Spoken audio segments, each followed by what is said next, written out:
don't know, the JCC of the East Bay, located just over there on Walnut Street, one of our locations, is a 40-year-old institution that proudly offers arts and cultural events, youth programs, and much more in Oakland and Berkeley. And for today's program, we're especially grateful for the support of Eve Gordon-Ramek in honor of Mayor Goldberg and Henry Ramek. Without further ado, thank you to Dr. Edith Eger for being here with us today.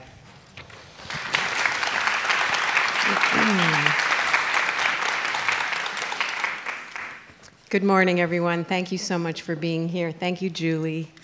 Thank you, JCC of the East Bay and the Eve Gordon-Ramek support in memory of Mayor Goldberg and Henry Ramek. My name is Elizabeth Rosner. I'm a Berkeley resident and an author, and it's such an honor to be here today with Dr. Eger. I'm asked to remind you to please silence your cell phones if you haven't already done so. Thank you. And after the talk, we will be more than happy to greet you out in the lobby, where Edie will be signing copies of her book. Can everybody hear me all right? Great. So I'm going to start by telling you a little bit about what Professor Philip Zimbardo has said about Dr. Eger. And I know a lot of you are here because you already know what an extraordinary human being you have before you today, and what a privilege it is for us to get to hear your story. But I'm going to read from the introduction briefly. Dr. Eger's life has been full of darkness. She was imprisoned at Auschwitz when she was just a teenager. Despite torture, starvation, and the constant threat of annihilation, she preserved her mental and spiritual freedom. She was not broken by the horrors she experienced. She was emboldened and strengthened by them. In fact, her wisdom comes from deep within the most devastating episodes of her life. She is able to help others heal because she has journeyed from trauma to triumph herself.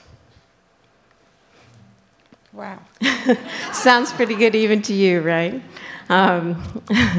So the book itself, which I want to refer to frequently because, after all, we're here at a book festival. We're here to celebrate the written word. And we're so fortunate that you were able to share your story with us in this way. The book is called The Choice, Embrace the Possible. And we're going to find out more about why you gave it that title, assuming you got to choose your title, that is. And I'll tell you a little bit about the structure of the book. The first significant quarter of the book describes Edie's experience before and during her imprisonment in Auschwitz. And then the book moves into her life afterward, her marriage, her raising of children, her going back to school, and then this discovery that there was a trauma you hadn't yet processed yourself, and how working with other people who had endured traumatic experiences brought you into facing your own darkest stories. So there's a moment in the beginning where you referenced your ballet master. Yes. If you can't tell, she's a dancer. I want to beg her to stand up and perform, but... We're going to dance after this. We'll meet you dancing out in the lobby. Your ballet master said, Edie, your ecstasy comes from inside. Can you talk about that? Yes, you're so wonderful, the way you're going to really carry us so beautifully. Mm-hmm. I like movement, and I like to call myself a guide, not a therapist, and not to pathologize. Because I think in some ways we're all victims of victims. So while you blame, you're still a child, you know, when someone says, he did this to me and that. So I am telling you about the ballet master because my parents had two beautiful girls. Magda, who is still alive, she lives in Baltimore. She was the pretty one. She calls me now and she tells me I'm gorgeous. And she's 96. She's 96, but I know that she's 97. Go figure. Magda was with me in Auschwitz, and Clara was a child prodigy in violin, and she was the only Jewish girl accepted at the Music Academy in Budapest. When she was already in a camp, her professor, Waldwar, the name, smuggled her out and hid her until the end of the war. And the way I found out that she was alive, when we came from Vienna to Prague, I saw advertisements with a violin that she's giving a concert. And she became a violinist at the Sydney Opera House. So my parents decided, well, we must have a son. And guess what happened? They got me. Mm-hmm. I didn't know what the word ecstasy meant. I became cross-eyed when I was 3 years old. And my two sisters blindfolded me when they took me for a walk because they didn't want anyone to see what an ugly sister they have. I can still sing the Hungarian song to you that I'm so ugly and puny and I'm never going to find a husband. So my mother took me to the ballet school. So this guy picks me up and tells me about, the ecstasy has to come from inside out. But I didn't know what ecstasy meant. I didn't know what he was talking about until I was in Auschwitz, when nothing came from without, and we had to discover. And I like to talk about that power that no Nazi could ever, ever take away from me. So it's just so interesting to me that this is one of the many examples you give in the book of the way that what may have been seen as a curse turned out to be a blessing for you. And this idea that you were told by your mother, it's too bad you're not beautiful, at least you're smart. Yes. She did say that, I'm so glad you have brains because you have no looks. Yes, but I'm not angry at my mom. I became a very erudite teenager. Actually, I graduated with honors in the university in Texas. Your education is quite a story in itself because of all the waves of time away from school. But I also wanted to come back to this notion that your intelligence also guided you through your experience in the camp, that your awareness that it would enable you to survive if you thought about it. And that reminds me of things my father has said about his time in concentration camp also, that thinking was important. Keeping your wits about you. I came to America penniless in 1949. I didn't speak a word of English. Everything was okay. And my late husband ended up in a TB hospital. I became the breadwinner. So you see, I didn't know how to ever say anything about Auschwitz. I just wanted to be a Yankee Doodle dandy. I wanted to be like you. So I went completely underground, and I had a secret. And not until I began to work with Vietnam vets, and I studied the whole post-traumatic stress reaction. It's not a disorder. We pathologize too much. And I had two paraplegics, and one of them was telling me in a fetal position, why me, and cursing God, country, you name it. And conversely, the other one says to me, Doc, I'm sitting in a wheelchair and I'm so grateful that God gave me a second chance. I can see the children's eyes much closer. I see the flowers. And I'm sitting there and I have a white coat that says Dr. Eger, Department of Psychiatry.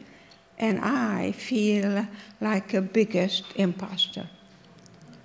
Because I had a 16-year-old girl in me. I could not take them further than I have gone myself, and I decided to go back to Auschwitz. And that's the work I do today. That I give you my hand, and we're going to revisit the places where you've been.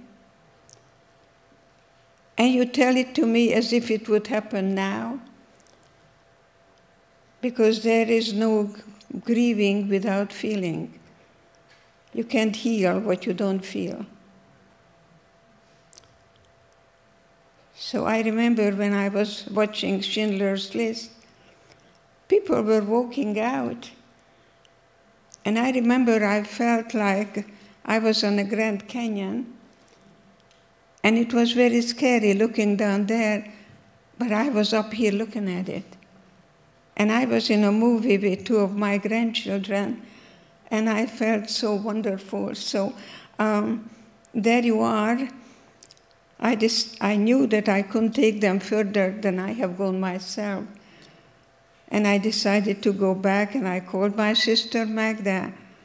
I said, you know, Magda, we lost our family, and we never went to a funeral. I want to go back to Auschwitz. It's the biggest cemetery. And she told me I'm an idiot. She says, not only you're an idiot, but you're a masochist. So, you know, you have the same experience, but two entirely different responses.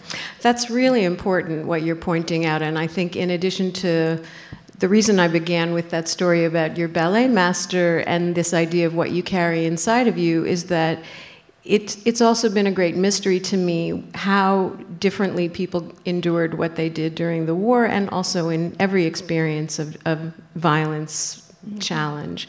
And so there is something you brought to that experience, and Magda brought what she brought to the experience. You describe her flirting in the camp and using her beauty because that's what she had. And in the same way that even now, your choices are different. Yes. So your choice to return to Auschwitz was part of your healing, and it wasn't part of hers. You know, I stood in line in December to get my tattoo, and I didn't get it. I don't have a tattoo. And I was told that I'm going to the gas chamber because they don't want to waste the ink on me. And then I noticed that Magda was in a different pile than I was. I think survivors are have to be very quick decision makers. It's not why me, it's what now. So I did some cartwheels. And she means literal cartwheels. Really, she did cartwheels. Yeah.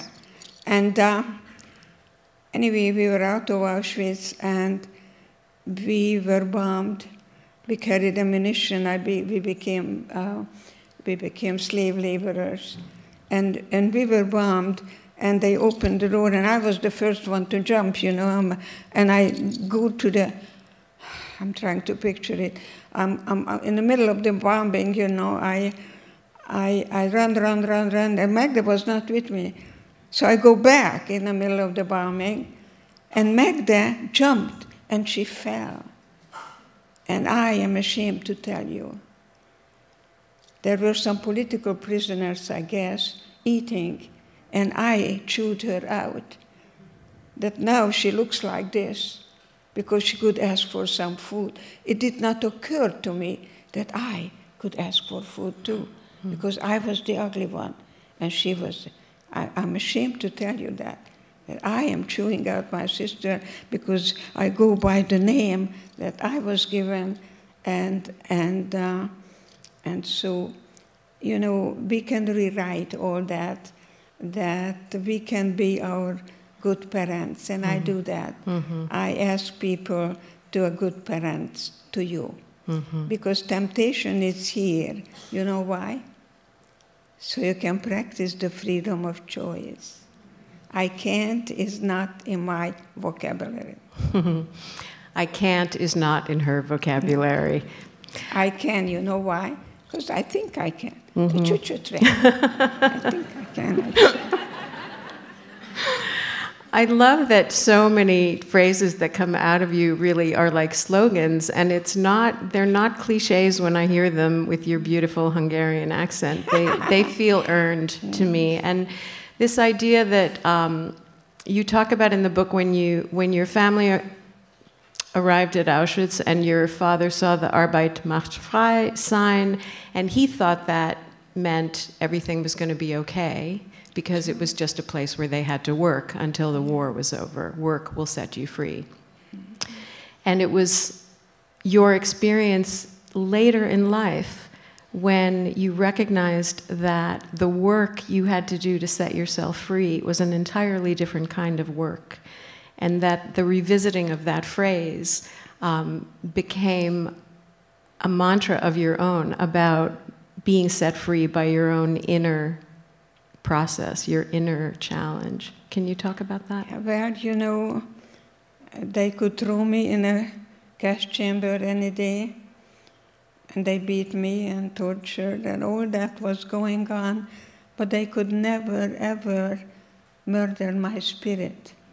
So I like to talk about the there and then and bring it into the here and now. Because the more we depend on other people to make us happy, like I beg parents, don't spoil your children, because those were the first one to die. They would just sit there and wait, you know, who's going to come. And they died. They gave up very quickly. Or they attacked the guards, and of course they were shot right away. So, you know, Hans Selye talks about the stress studies, that if anything stressful comes to you, you have two automatic responses. You either fight or flee. I couldn't fight, because if I would have touched the guards, they would have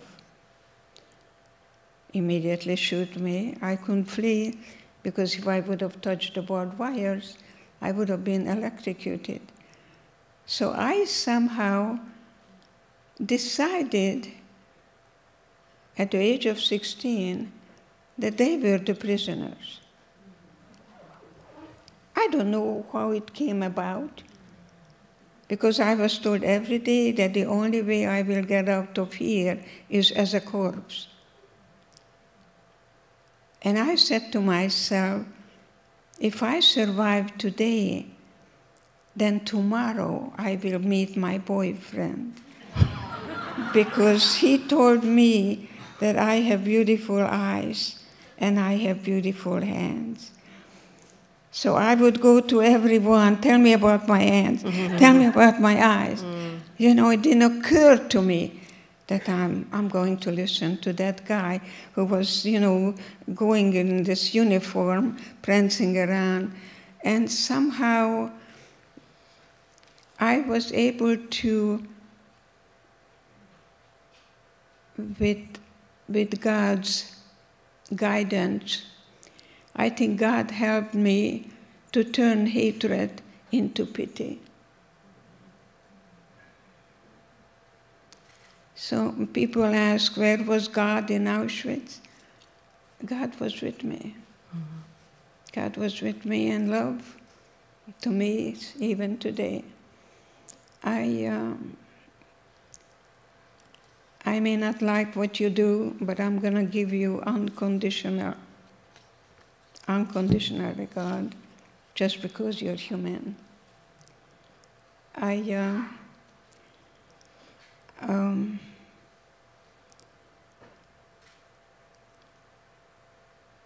I'm always having difficulties with tremendous survivors' guilt and shame. I don't know why, but when I graduated with honors, and they told me where to, I'm not summa cum laude, but I'm cum laude, because I thought the more I study, the more I will deserve that I survived. So I didn't show up for my graduation because I didn't think I had the right. But then, you see, I had to go back to Auschwitz to reclaim my innocence, to assign the shame and guilt to the perpetrator, and begin to forgive myself that I survived. So I'm still not done. I'm still climbing that mountain, and I'm very curious, and I want to get to know you. And the doctor told me not to come here today because I had pneumonia, and I am recovering. And I said to the doctor, I'm going, and I'm showing up. And yes, I'm not going to do anything. And thank you. Because I think young, people ask me, what keeps you so young? I say that I live in the present. I can only touch you now. So I want to hug you, I want to touch you, and I want to be so grateful that we are here, truly celebrating every moment of life. Because to me, every moment is precious. I never take anything for granted. I don't like to leave food on my plate. My daughter tells me, it's okay, Mom. It's okay, it's okay, it's okay. It still pains me to throw away even a piece of bread.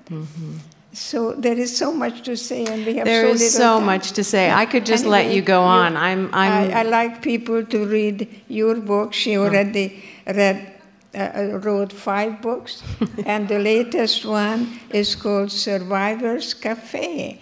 It's a wonderful, and she's a child of survivor. And I like to maybe to tell you that children of immigrants parentize their children. They're the ones, my little girl was 2 years old. She went to a school. She brought home a book called Chicken Little. And the sky is falling, and then came Ducky Lucky, Goosey Lucy, Turkey Lucky. So I'm looking at my 2-year-old teaching me how to speak English, because I didn't know Ducky from Lucky and Lucy. She became one of the most brilliant child psychologists. I want to show up with Marianne. And the doctor told me when I became pregnant that he's not allowing me to have a child because I'm too weak. Get a second opinion, because I told the doctor I want to give life. And my late husband in Czechoslovakia in 1946 apologized to the doctor that his wife doesn't know how to talk to a doctor respectfully. Say, speak up, speak up, speak up. Marianne is a brilliant child psychologist, and she's married to Robert Engel, who got the Nobel Prize in Economics. So I'm showing off. I have 3 children. I have 2 daughters, and after 2 daughters, I had a son, and my late husband was very, very, very anxious to keep the Eger name, the Rabbi Akiva Eger. But the son didn't develop like the girls. And I told the doctors, that there is something, he's not sitting up. And so I know that the pediatrician told me, I know you have a book club, I know you're an intellectual, you may need to prepare your son is going to go to a school for retarded children. This is 1960, and I see, where do I get a second opinion? At Johns Hopkins. I arrive at Johns Hopkins, a neurologist, Dr. Clark, takes my son. A week later says, the son is going to be what you make of him. He's not retarded. He looks that way. He's drooling, so on. And I'm sitting there and said, what are you doing now? I said, I'm a student. He said, well, he's going to need speech therapy, occupational, so forth, so on. How much do I owe you? $10, 1960. I come home, I drop out of school. I just want to tell you about that power of the Spirit that I discovered in Auschwitz. No, never give up hope. My son John graduated as a top 10 student from the University of Texas. So that's what I really would like to, I'm at the evening of my life. I'm 90 years old and wondered, how do I want to be remembered? And I want to be remembered as someone who did everything in her power to see to it that will never ever happen to again. I owe it to my parents that I didn't die in vain. Mm-hmm. Yeah. So, yeah, message received. Message received. So this way that you exemplify your own perseverance, your own will to live, your own strength from within, and that you transmit that to your chutzpah. You transmitted it to your children, to your grandchildren. You have great-grandchildren now. You're transmitting it through I have this 3 book. of those, and the little one calls me Gigi baby. Ha! What can be more beautiful? I have 4 generations. That's the best revenge to Hitler. Yeah, true. There are so many. You can see. I flagged all these pages in the book. There's so many things you've already touched on about. There's a line you say that sometimes you have to, in order to move forward, you have to circle back, and that's the part about your physical, literal return to Auschwitz, but also your willingness to look at the shadows that you were still carrying, the secrets, really. And the question I ask, are you revolving or are you evolving? And so many people call me a good midwife, and I like that. That's okay. And maybe after today, you're going to give birth to the you that was meant to be free at last, yes. So she's doing group therapy with all of us right now. But it's true. I think you have this wonderful capacity to share your wisdom, and it's deep in you, this experience, this set of experiences that you're able to offer up through your words and just through your presence. Nothing can be more. I'm so grateful that not only I survived, but I can guide other people to find their own freedom. And I'm getting wonderful feedback. And she's still working. Believe me, at 90, you can do it. You can do it. So I hope that, see, what comes out of your body doesn't make you ill. What stays in there does.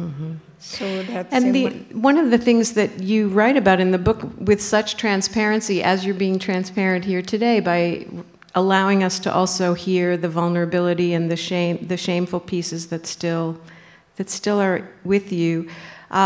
This idea that, your own pacing, your own timing had to be what it was. That when your daughter came home from school asking questions, and when Bela, your husband,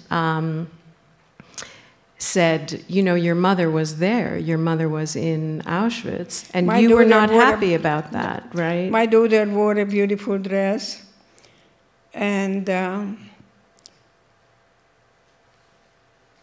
my husband says, "Go, honey, have a good time," because when mother was in your age, she was in Auschwitz, and I thought I was going to kill him. I really thought I was going to. By the way, I like to say that we don't grieve over what happened, but what didn't happen. May I kind of tell you? Please. My granddaughter was born, Lindsay, and the pediatrician said that she may become a ballerina. And I said to myself, great, now I can die. I have now 3 generations. But she did become a little ballerina, and she asked me to buy her a dress so she can go to her dance. And so I came home, and out of the blue, I'm crying. I don't understand. Why am I crying? I just bought Lindsay a beautiful dress. And then I realized that I'm not crying because Lindsay went to a dance. I cried because I never went to a dance. And that's why, you see, many times we use these defense mechanisms. Oh, it wasn't such a big thing.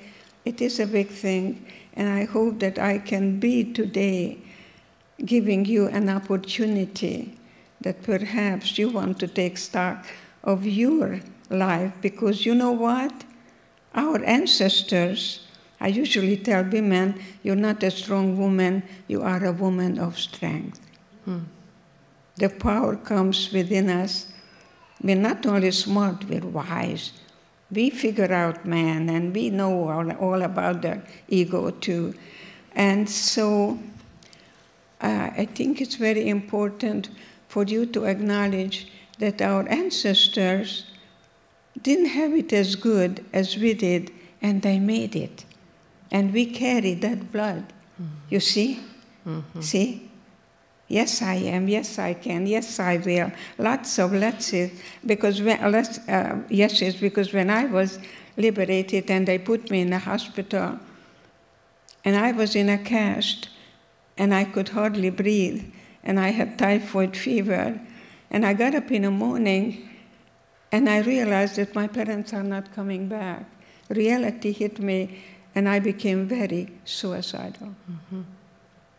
And today I work with the suicide, I work with the military, and I come home and they take their lives. I'm doing everything in my power to prevent that. And I know that God said to me that it's better to be for something and to be for life, and not to be a coward. And I'm grateful that today I am in a healing arts profession. Mm-hmm. Isn't that It's wonderful? Remarkable what you do in the book when you relate some anecdotes about people that you've worked with and are continuing to work with now, including there's one really quite extraordinary and I think especially relevant to this moment encounter you have with a 14-year-old kid who who is essentially a neo-Nazi, and he's sitting in your office. Yes. Wow, thank you for reminding me. Yeah, he's exclaiming his platform, his white supremacist, hate-filled platform, and you very generously describe the moments in which your own rage and violent feelings toward him arise, and then you force yourself to say, where is the bigot in me? Where is the bigot in me? That's right. And you wait, and you very, very patiently, what you talked about before, that fight or flee response, you chose to wait in that space to not really manage your feelings, but allow your feelings to pass through you until you decide to say to him, tell me more. Yeah, that's the difference between reacting or responding. So, in the English language, when you're angry, this is what I say to the children, because I do a lot of lecturing on bullying. I know bullies are cowards and so on. Did you hear that? Bullies are cowards, she just said under her breath. So when you hear you say to yourself, I'm going to be dumped on. We still live in America, there is free speech. The more they talk, the more relaxed I become. You have the choice to react or to respond. And just take a deep breath and say to yourself, I'm practicing my low frustration tolerance level. So I'm not a shrink, I'm a stretch. So you can truly also stretch your comfort zone. And I think Auschwitz was an opportunity to discover the kind of skills like how to move beyond the me. And I know that Magda was more hungry than I was, and I ate the soup, but I shared the bread, that we still had choices. And when I danced for Dr. Mengele, he gave me a piece of bread, and I shared it with the girls. And when I was on the death march, April 1945, when you stopped, you were shot. And the girls that I shared the bread with, they formed a chair with their arms and they carried me so I wouldn't die. Isn't that amazing? That if you're only the me, you didn't make it. And all we had was each other then, and all we have is each other. So they remembered the gift of the shared bread, and they saw that it was your turn to need help. Yeah, Magda was heavier. I was skinny, but I was full of muscles. So I think this is why I am always finding somehow a gift in everything. There's a passage rather early in the book also where you went and you ran to a garden and dug up a little carrot that you found to bring to your sister, and that almost got you killed. You're such a good interviewer. You're so good. I was interviewed by Larry King. He's quite a guy, and and he said to me that he interviewed other survivors, and they never found a kind person. So I tell him that I experienced in April 1945 when my sister told me that she's so hungry, and if I don't get anything, she's gonna die. And I didn't care about we were told we're gonna be shot if we dare to leave the premises, so I go outside, and I don't care what they told me, but I saw some carrots in the next garden. I didn't have any respect for anybody's property, and I jumped, I stole the carrots, I came up, I met the guard with a gun. And I heard the clicking, and there was an eye contact. And it was like a father. Have you ever had a German father? I have one now. Yeah, he can kill you with your eyes. Anyway, he turned the gun around and pushed me inside. I have a pretty bad scoliosis. But he came back the following day and wanted to know who dared to break the rules, and I'm crawling to him. And he said, "You must have been very hungry for what you did and gave me a little loaf of bread. I wish I could meet that man today." I'm going to just read you that passage. "You must have been very hungry to do what you did," he says. "I wish I could meet that man now. He's proof that 12 years of Hitler's Reich isn't enough hate to take the good out of people. His eyes are my father's eyes, green and full of relief." Oh, yeah, thank you. The book is really beautifully written, in addition to being incredibly powerful and full of wisdom, hard-earned wisdom. One of the things you say is that to heal is to cherish the wound. Yes. So it's my cherished wound. Yes, yeah, it's there. And people tell me, you overcame. No, I did not. I will never forget. I will not overcome. But I go through the valley of the shadow of death. I don't camp there. And I think it's very important to know that I don't run anymore. I don't fight that anymore. I am at peace knowing that somehow there is a Jewish word, beshed, that for me to go through that schooling called Auschwitz, and not to recover, but to discover the compassionate listening that I can listen to that neo-Nazi. And because if I would have reacted, I would have shaken that boy up, And I said, who do you think you're talking to? But I knew that my job is to create an atmosphere. We women are very good at that. That I give him permission to feel any feelings without a fear of being judged. It's called unconditional love. And I think that good parents do that.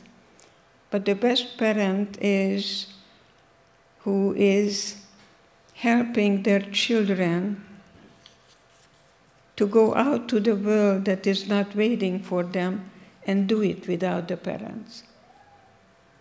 Say more about that, what the children do without the parents. Well, they may have to go through to suffering, and suffering is feelings. And I know that many parents buy presents for the children when the children don't even ask for it. So I write that constitution for a family. There is no freedom without responsibility. It's anarchy. There is the genes. I think it's now talking about 40%. I thought it was 50%. I cannot change the genes. There's the environment. But I like to talk about how I respond to the other two. Mm-hmm. I have that choice. Well, so when you thought you were protecting your children from your history... That's right. And then you realized that you said earlier, that you can't heal what you haven't already worked on yourself. You can't heal what you don't feel. And so it's about the grieving, the feeling, and the healing. And I'm still not done. I'm still climbing that mountain. I slip and I climb, but I never stop climbing. Mm-hmm. I'm very curious, and curiosity was a tremendous asset in Auschwitz. I always wanted to know what's going to happen next. Mm-hmm. Mm-hmm. Yeah. You say, among the other many beautiful lines in the book, time doesn't heal, it's what you do with the time. Exactly, exactly. So your healing process is very active. You're not just waiting for time. I'm very active. Yeah. I will never retire. I think that I have a lot to say, and the expression is the opposite of depression. Mm-hmm. So what comes out? It sounds like you're a pretty unconventional therapist. Yes. You know, you describe some of these encounters with, you know, you've got a vet in the room with a gun, and he's homicidal. He wants to kill his wife, whom he found out his wife has been cheating on him. And you are in your office with a man with a gun. That's right. And you tell him that you have to go for a walk with me. Yes. You gave him an order. Because he's a military. And the only way I talk to the military, because military, they either give orders or they get orders. So I always outrank them. Note to self. So if you're a captain, I become the general. And that's when your clinical training comes handy. You know, I have 6,000 clinical hours. Only 3 is required. I always walk the extra mile. Mm-hmm. It didn't hurt me any, because I saw this man, he was totally catatonic. Mm-hmm. And I was with a psychiatrist next door.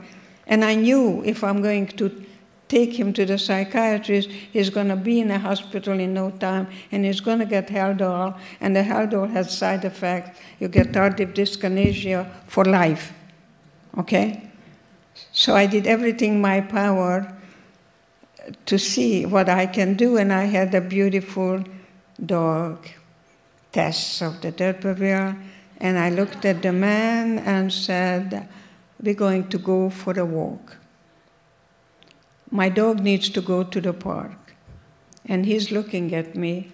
How can I get out of here? What am I doing here with this woman speaking with a Hungarian accent? But he's a good soldier. Yes, ma'am. Mm-hmm. I had to move him. And when he came back, I could see that now maybe. And many, many hours later, my silk blouse was, you know, totally wet, and he had a gun, and he was on his way to kill his wife and her boss, and a friend said, why don't you stop by at this woman's?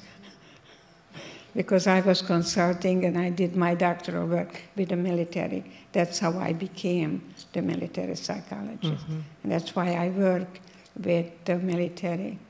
There's another extraordinary scene in here where you're about to address the 71st, is it Airborne Division? I'm forgetting who the 71st Army. I was liberated.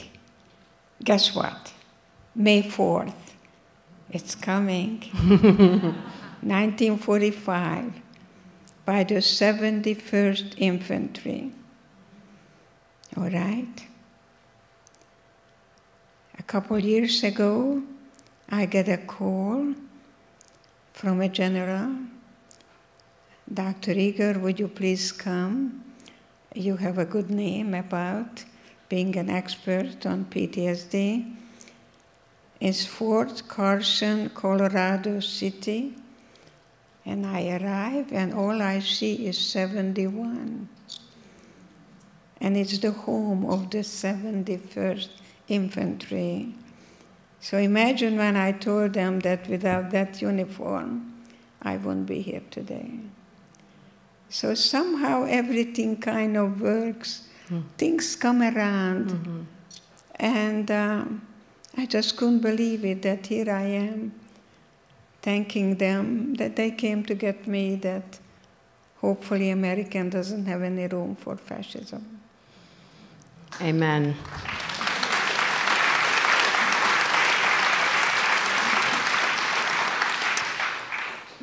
There's another piece of that story in the book where you're seeing the number 71, but you're also having flashbacks. Always, every day. Yeah. So you describe that experience of, you know, the seeing of the American flags, the uniforms, transport you immediately back to your near-dead state, and that your body still has that memory, right? That's right. I was on the advisory committee for the VA, and as such, I would go to Washington and go through the museum, and I said to myself, I'm not going there. I've been there, done that. But after 6 years, I came on Sunday. I didn't have anything to do. I went to the Holocaust Museum. So I go up on the 4th floor, and I see, and I'm looking for the GIs with the flag who came to get me. And I see pictures, you know, Italy, France, so on. And one on the right, new arrivals in Auschwitz, May 1944, Hungary. And I don't know, don't look for me, but I thought I was there. And I knew that the following morning I'm going to be at the advisory committee for the VA. And there is a big sign, Dr. Edith Eger, and I wondered, how did that girl at 16 became Dr. Edith Eger, the journey of your life that I'm hoping today to give you an opportunity to free yourself from the biggest concentration camp that may be in your own mind, and the key is in your pocket. Excuse me. There's water here. Thank you. The question of forgiveness comes up often, and I'm struck again and again in your writing about the way that you return the issue to the internal process of forgiveness. That, as you've already described so eloquently, this idea that what happens outside of you isn't really where the work gets done. So you talk about this journey you just mentioned, the journey of forgiving yourself. Can you say a little bit about that?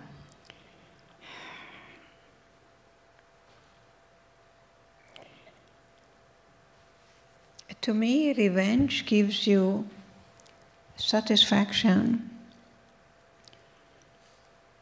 but I think it's very temporary.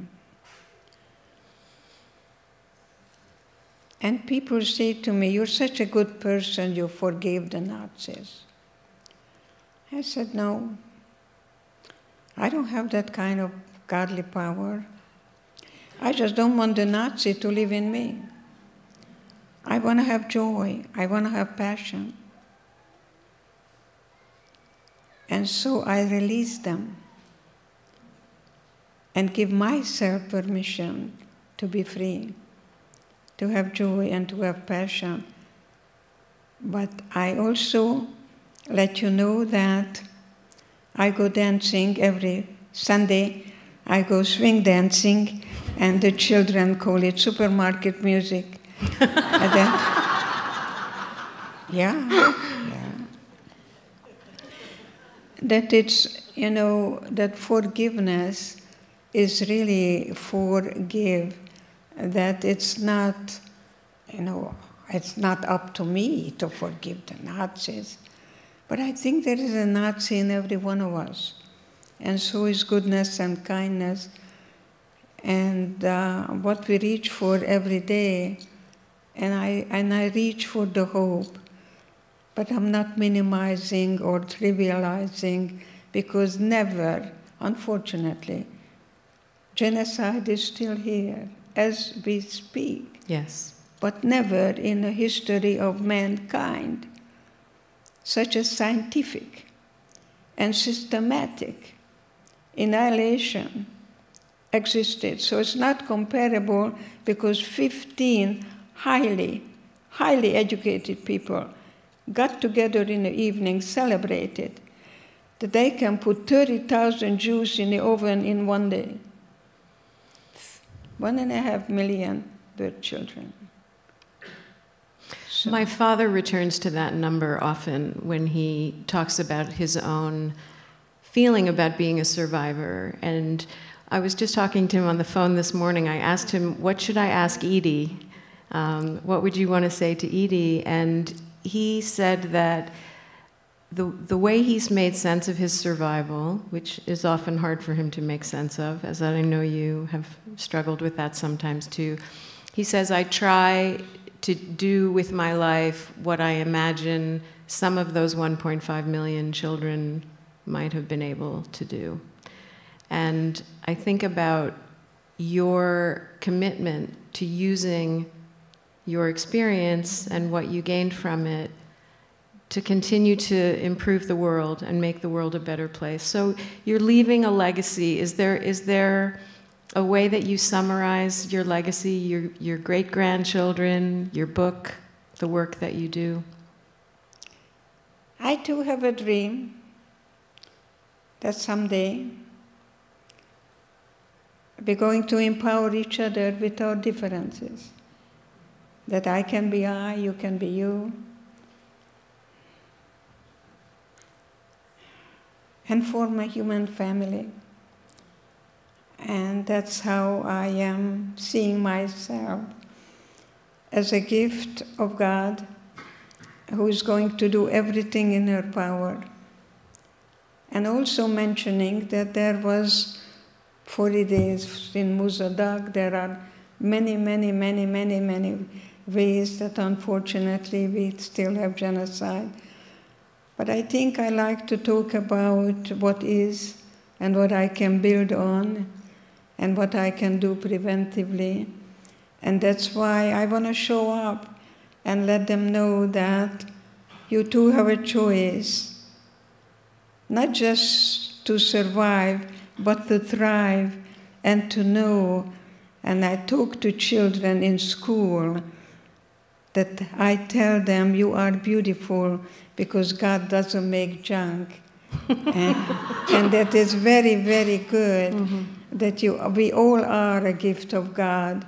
And I know that when I will be on my deathbed, I'm going to feel so satisfied that I was here with you, that I showed up for you, and I did everything in my power to see to it that one of the most beautiful gifts of God is a gift of memory, that I will do that knowing that my parents didn't die in vain. So I am very, very grateful to show up.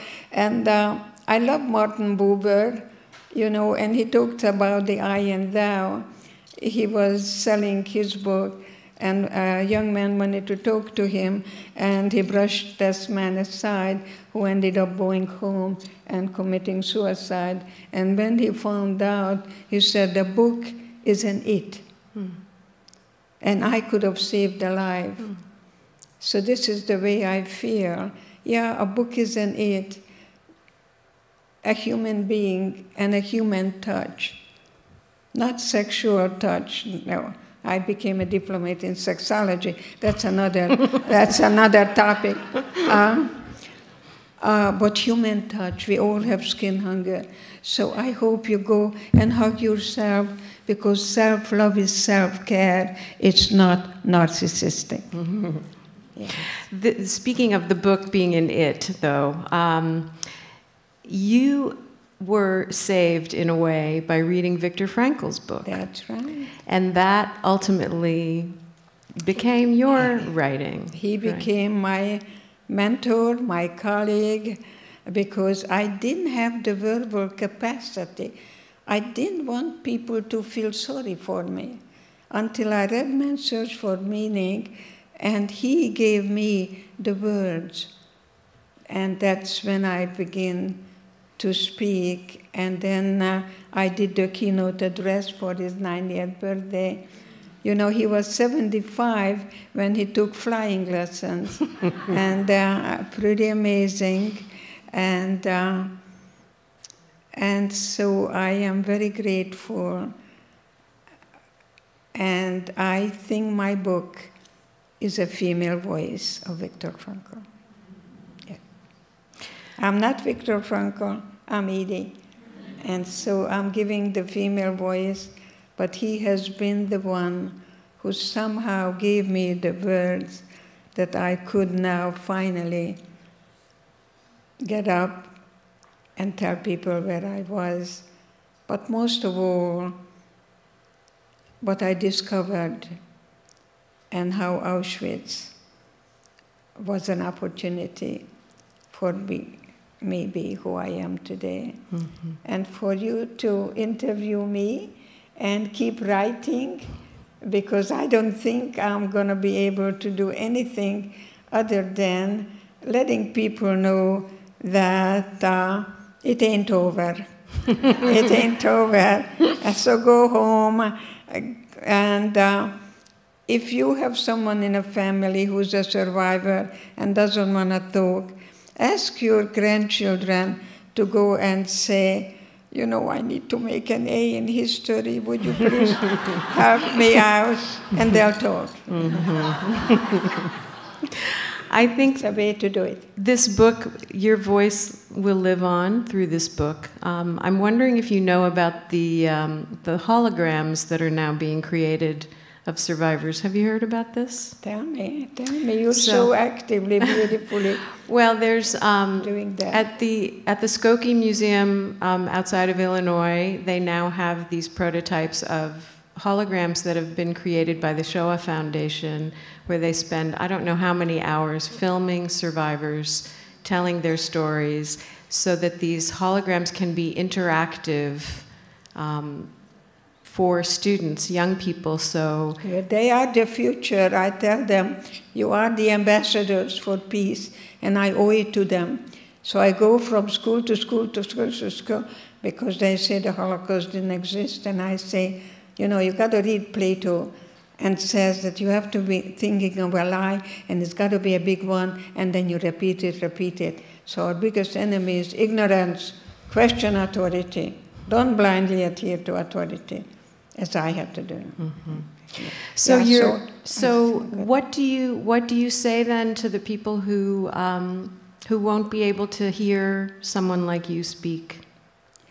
I think I never defend myself. And the Holocaust then guess, yes, it did. Like, no, I don't do that. I said, you know what? I don't know, where is your nearest German consulate? If you don't have one, go to Washington, and they're going to tell you. Mm-hmm. See? I don't get into, any behavior you pay attention to, you reinforce that. I don't reward that. No, I don't reward that. You see?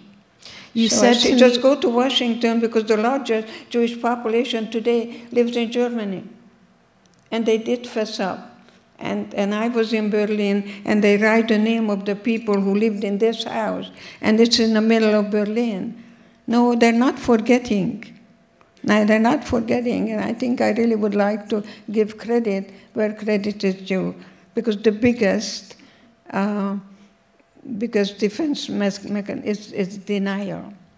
So Germany is serving as a model, I often say, to the rest of the world about how to take responsibility for your most heinous history.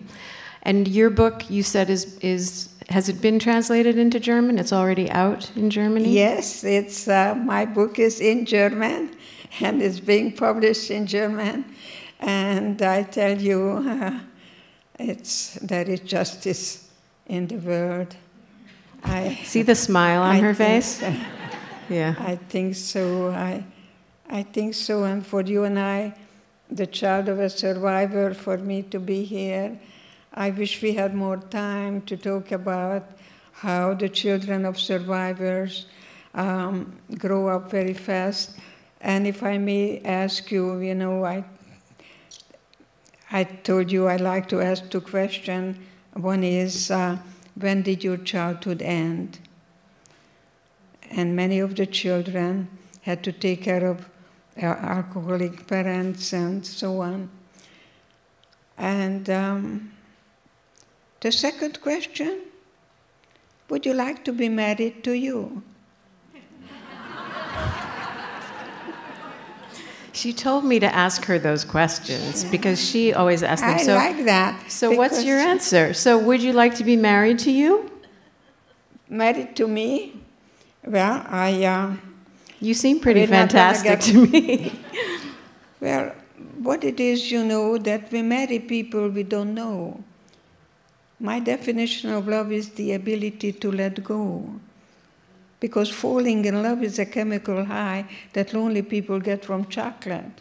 I'm not knocking it, but it's temporary. Mm-hmm. I think if you can marry your best friend, your soulmate, the more you have in common, the better. Because if you marry someone like Romeo and Juliet, they don't know each other. So people ask me, did you love your husband? I said, love? I met him in a TB hospital. He wrote me letters, he went home, and he brought me Hungarian salami. That did it. And Swiss cheese, that did it. I didn't know where he came from. So I married this man who came from a wealthiest family from Czechoslovakia, inherited his grandfather's business, great-grandfather. And the communists came, they confiscated the business, and they threw him in jail. I'm a survivor, I don't say why me. Immediately, I said, what now? I put this in my little girl's diaper. I took my big diamond ring, and I went to the jail, and I smuggled my husband out, and we came to America penniless. That's how. That's how. You see, the survivor, that, you know, what now, what I can do, and, you know, I don't have time to feel sorry for myself, but I never forget what happened, but I don't live there. It's my cherished wound, yes, yes, yes. When did your childhood end? My childhood ended when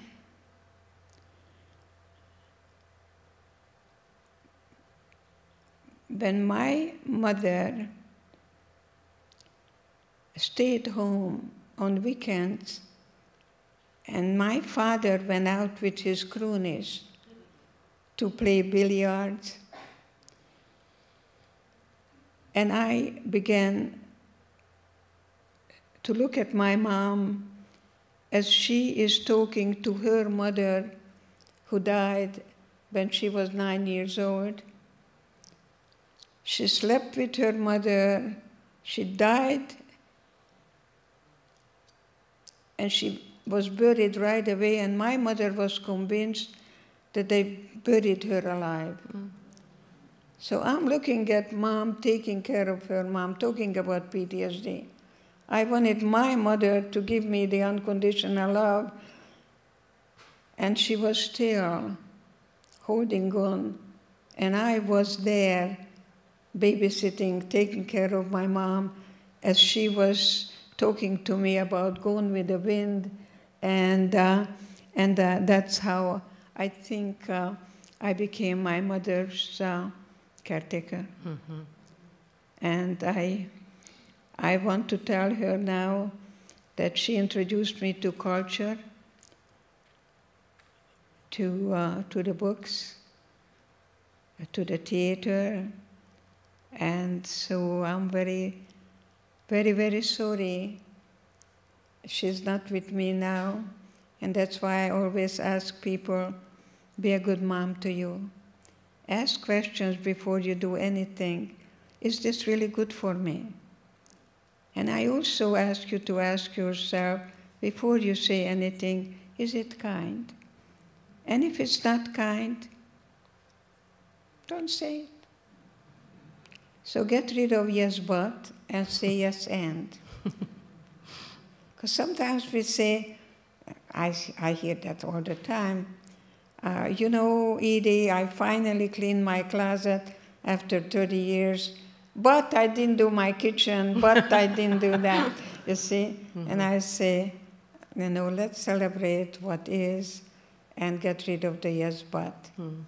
Yes, and I'm here, I'm alive, and I do everything in my power, hopefully, to be a good role model. So when you are 90, you're going to silly, think about me as someone who's giving you an opportunity today to come here that may be a most important time in your life that you know you have a choice. Because the more choices you have, the less you feel like a victim. The last word of your book is the word free. Free. I'm very biased on freedom.